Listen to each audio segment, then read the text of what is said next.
Hello dear buddies, welcome to వెన్నెల్లో కథలు. నేను మీ వెన్నెల.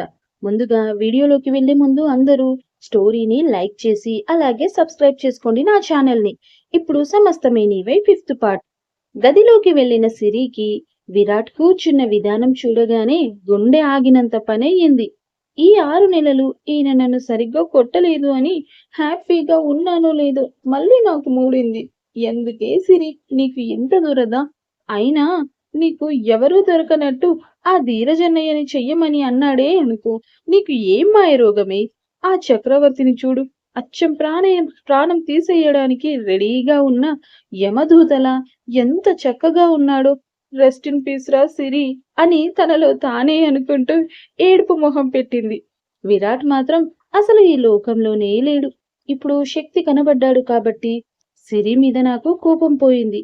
ఒకవేళ శక్తి కనబడకపోయి ఉంటే నేను సిరిని అప్పటిలానే కోపంగా చూసేవాణ్ణి. వాడి కోసం సిరికి దగ్గర అవ్వాలి అనుకోవడం తప్పు. నా వల్ల సిరి చావుదాకా వెళ్ళి వచ్చింది. ఇప్పుడు మళ్ళీ నా స్వార్థం కోసమే తనని నాకు దగ్గర చేసుకోలేను. కానీ అలా అని దానికి దూరంగా కూడా ఉండలేకపోతున్నాను. అసలు ఎందుకు ఇలా?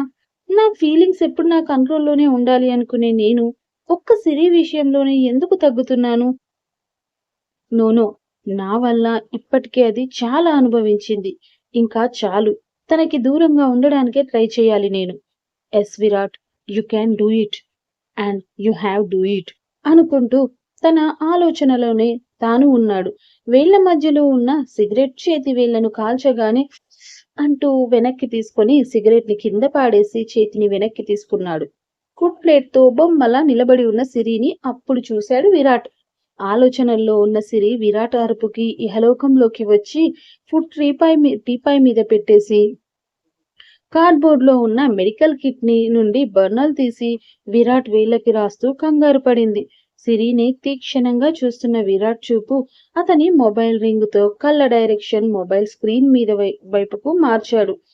మొబైల్ తీసుకొని బాల్కనీలోకి వెళ్లి లిఫ్ట్ చేసి రిచర్డ్ అన్నాడు.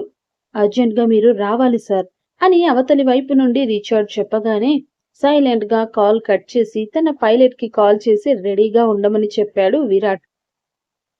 లోపలికి రాగానే సిరి ప్లేట్లో భోజనం వడ్డించి తినమన్నట్టుగా ఓ చూపు చూసింది. కాని ఆకలి లేదు అని చెప్పి తన థింగ్స్ అన్ని చెక్ చేసుకునే పనిలో పడ్డాడు విరాట్. పాపం వేళ్లు కాలాయి కదా, తింటే నొప్పెడుతుంది అని ఆకలి లేదంటున్నారేమో. నేను తినిపిస్తే సరిపోద్దేమో.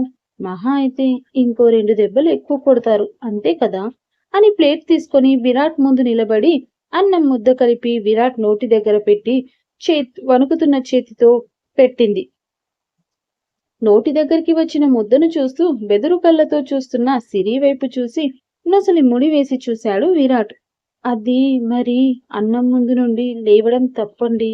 మీకు వేళ్లు కాలాయి కదా, మంటగా ఉన్నాయేమో అందుకే అని తలదించుకొని ఏం చెప్పాలో తెలియక చేతిలో ముద్దను అలానే అతని నోటి దగ్గర ఉంచుతుంది సిరి.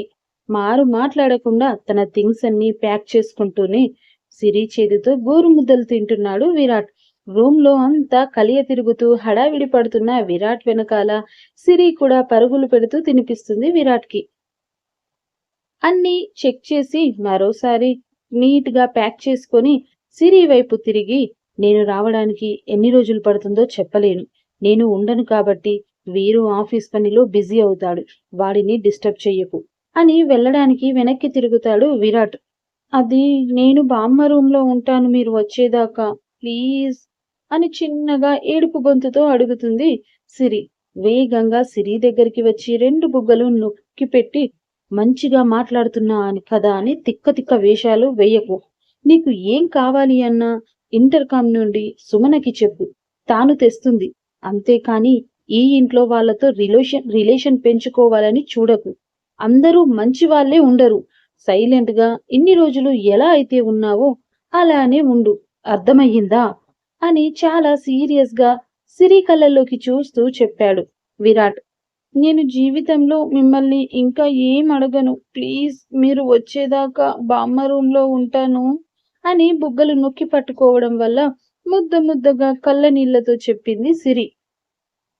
తాను ఎందుకు అంత భయపడుతుందో అర్థం కాక బుగ్గలు రెండు నొక్కడం వల్ల తన మాటలు మరీ ముద్దు ముద్దుగా వచ్చేసరికి విరాట్కి చాలా బాగా నచ్చింది ఆమె అమాయకమైన మొహం. బుగ్గలైతే అలాగే నొక్కి పట్టుకొని నోట్లో ముద్దు పెట్టేశాడు.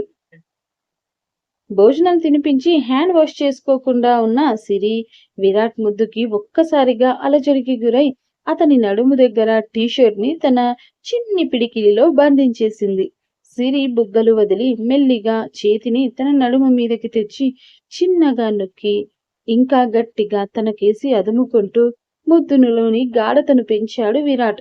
విరాట్ చేసే పనికి ఎలా రియాక్ట్ అవ్వాలో తెలియక అతని నడుము చుట్టూ చేతులను వేసి ఇంకా గట్టిగా పట్టుకుంది సిరి.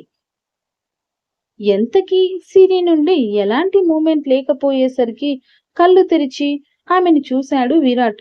మత్తుగా మూసుకున్న కళ్ళని చూడగానే విరాట్లో అసహనం ఇంకా పెరిగిపోయి సిరి కింది పెదవిని చిన్నగా బైట్ చేశాడు. వెంటనే తన కళ్ళు తెరిచి తనని ప్రేమగా చూస్తున్న విరాట్ చూపుల్లో తన చూపుని బందీ చేస్తుంది సిరి.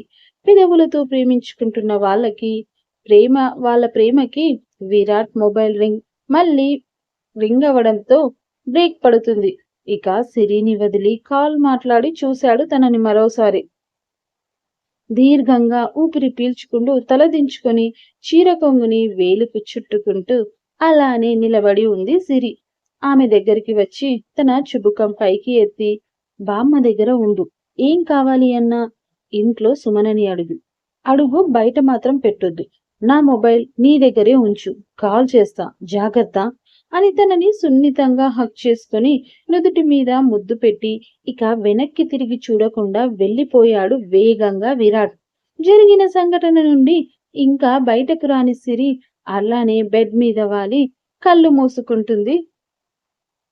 హుష్, అసలు ఈ విరాట్ మనసులో ఏముందో ఏంటో మీకైనా అర్థమవుతుందా?